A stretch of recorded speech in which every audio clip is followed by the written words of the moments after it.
Welcome back. In this business finance lecture, we'll go over study problem 9-6 in page 299 from the 8th edition of our textbook. Here's a view of the problem. Let's highlight some key ingredients provided in the problem. We have a company who will finance 33% of its new investment by issuing debt, or you can consider it as bonds. The bond will have a $1,000 par value, and the net price received by the company issuing the stock will be $945 after flotation costs has been deducted. The coupon interest rate is 12%, and I assume it's a yearly bond, and the bond would mature basically in 15 years. Given that our company is in the 34% marginal tax bracket, what will be the after-tax cost of this bond? So recall that in a cost of bond calculation, we have basically three steps. In the first step, we calculate the net price. In the second step, we calculate the before-tax cost of capital. And in the third step, we would simply calculate the after-tax cost of capital. Now, in this problem, we're actually given the net price, so this makes our life pretty easy actually, so in which case we do not have to make any further calculations in step 1.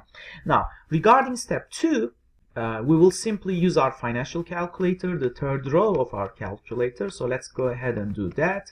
So I reproduce the third row from my calculator.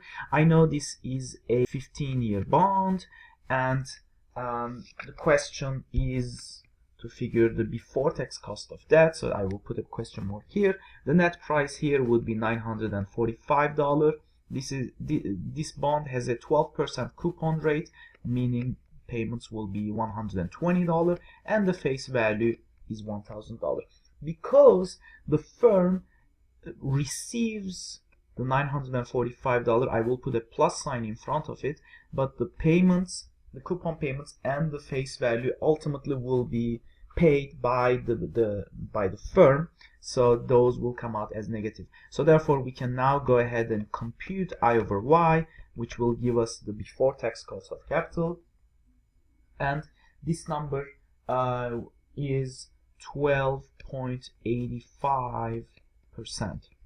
Now for the remaining last part, the after tax cost of capital, or in this particular case of the bond, is equal to the before tax cost of capital times 1 minus the marginal tax rate. The before tax cost of capital, we calculated it during the second step, and we multiply it with the tax rate. This corporation is in the 34% tax bracket, and multiplying these two numbers and doing the necessary algebra, the end result is 8.48% after tax cost of capital, and in that case it is a bond, so the after tax cost of the bond.